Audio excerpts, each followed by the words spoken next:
ایک صحابی حضرت سعید بن عامر ہیں، حضرت عمر فاروق رضی اللہ تعالیٰ عنہ نے حضرت سعید بن عامر رضی اللہ تعالیٰ عنہ کو گورنر بنانا چاہتا حمص کا.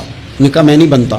فرمایا مجھے تم لوگوں نے بنا دیا ہے، خود گورنریاں بھی قبول نہیں کرتے. چلے گئے حضرت سعید بن عامر، گورنر بن گئے، صوبے کے گورنر.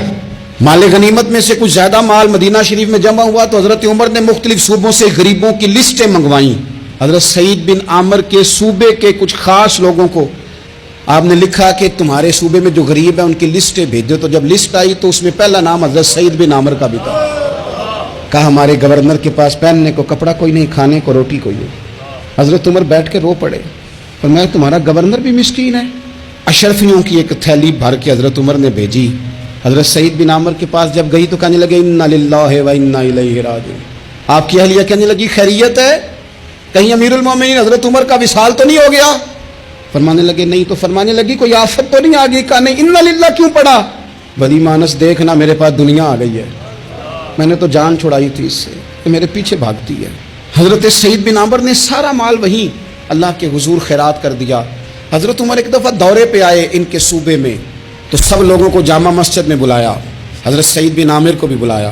ابن الجوزی لکھتے ہیں کہ حضرت عمر نے فرمایا لوگوں تمہیں اپنے گورنر سے کوئی شکایت تو نہیں؟ تو لوگوں نے کہا 4 شکایتیں. ایک تو ہمارے گورنر صاحب جب شروع میں آئے تھے تو فجر کی نماز کے بعد ہی آ کے لوگوں کے بیچ بیٹھ جاتے تھے. اب اشراق چاشت کے وقت آتے ہیں، سورج پورا طلوع ہو جاتا ہے تو حضرت سعید بن عامر رضی اللہ عنہ آتے ہیں. اور دوسری شکایت یہ ہے کہ صرف دن میں ملتے ہیں، رات کو ملتے ہی نہیں. اور تیسری شکایت یہ ہے کہ ہفتے میں ایک پورا دن ہوتا ہے ملاقات ہی نہیں کرتے. اور چوتھی شکایت یہ ہے کہ کبھی کبھی بیٹھے بیٹھے رونے لگتے ہیں اور بے ہوش ہی ہو جاتے ہیں. آپ نے ایسا شخص گورنر بنا دیا جو دیوانہ ہے. حضرت عمر نے بلا لیا، قریب بیٹھے تھے، کہا دیں سوالوں کے جواب. گردن جھکی ہوئی ہے. عرض کرنے لگے امیر المومنین میں نے تو پہلے ہی کہا تھا میں گورنری کے قابل نہیں، میرے والا کام نہیں. فرمایا اب تو منصب تمہارے پاس ہے، تمہیں جواب تو دینا ہے. حضرت سعید بن عامر کہنے لگے حضور 4 میرے ساتھ مسئلے ہیں. فرمایا کون سے؟ حضرت سعید بن عامر کہنے لگے آپ سوال دہرائیں میں جواب دیتا ہوں.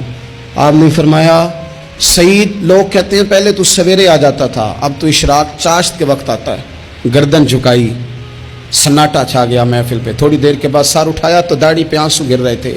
فرمانے لگے حضور میرے گھر میں خادم کوئی نہیں، بیوی بیمار ہو گئی ہے. میں نہ سویرے اٹھتا ہوں، آٹا گوندتا ہوں، روٹیاں پکاتا ہوں، گھر میں جھاڑو دیتا ہوں، باہر آنے میں دیر ہو جاتی. پہلے جواب پر ہی لوگ رونے لگے، آنسو نکلنے لگے. حضرت عمر رضی اللہ تعالیٰ عنہ بھی روئے. پھر فرمایا کہ سعید تو دن کو ملتا ہے تو رات کو کیوں نہیں ملتا؟ اپنی داڑھی پکڑ لی. کہنے لگے عمر ساری سفید ہو گئی ہے، اب تو لگتا ہے پھل پک گیا ہے، پتہ نہیں وہ کب مجھے کہے گا واپس آ جا. میں نے نا دن مخلوق کے لیے رکھا ہے، رات اپنے رب کے لیے رکھی ہوئی ہے، مجھے تکلیف نہ دی جائے. گورنر کی بات کر رہا ہوں. پھر کہا سعید یار ہفتے میں ایک دن ملتے کیوں نہیں؟ کہنے لگے عمر یہ میرے رب کے ساتھ پردہ ہے، اسے نہ کھولا جائے. میرا پردہ ہے نا، میں نے اپنے رب کے ساتھ اپنے پردے رکھے ہوئے ہیں. فرمایا نہیں آپ بتائیں. حضرت سعید بن عامر کہنے لگے غریب ہوں، ایک ہی جوڑا میرے پاس ہے، میں غریب ہوں. میرے جیسے لوگ ان کے پاس درجنوں جوڑے ہیں اور اس کے باوجود ان کی زبانوں پر شکر اس طرح نہیں آتا جیسے آنا چاہیے. میں نے کہا نا کہ میری اجرت میری محنت سے زیادہ کیوں ہے؟ میرے محسن تیرے احسان سے ڈر لگتا ہے. حضرت سعید بن عامر کہنے لگے ایک جوڑا ہے، ہفتے میں ایک دن دھو کے خشک ہونے کو ڈال لیتا ہوں، پھر بیوی کے کپڑے پہن کے بیٹھا رہتا ہوں. کس طرح گھر سے باہر نکلوں؟ میرا پردہ تھا. میں اپنی غریبیاں لوگوں کے سامنے نہیں رکھنا چاہتا، میں جانوں میرا رب جانے، میں راضی ہوں نا اس کی رضا پہ. اب تو حضرت عمر ہچکیاں لے کے رونے لگے. فرمانے لگے چل آخری سوال کا جواب ہی دے دے، کبھی کبھی روتے ہو تو بے ہوش ہی ہو جاتے ہو. حضرت سعید بن عامر پھر رونے لگے. فرمانے لگے بڑی عمر کا ہو گیا تھا جب کلمہ پڑھا تھا، جب وہ پچھلے گناہ یاد آتے ہیں نا.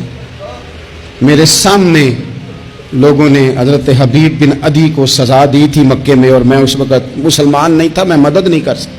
جب وہ وقت یاد آتا ہے تو برداشت سوچتا ہوں کیسے اللہ کے حضور جاؤں گا.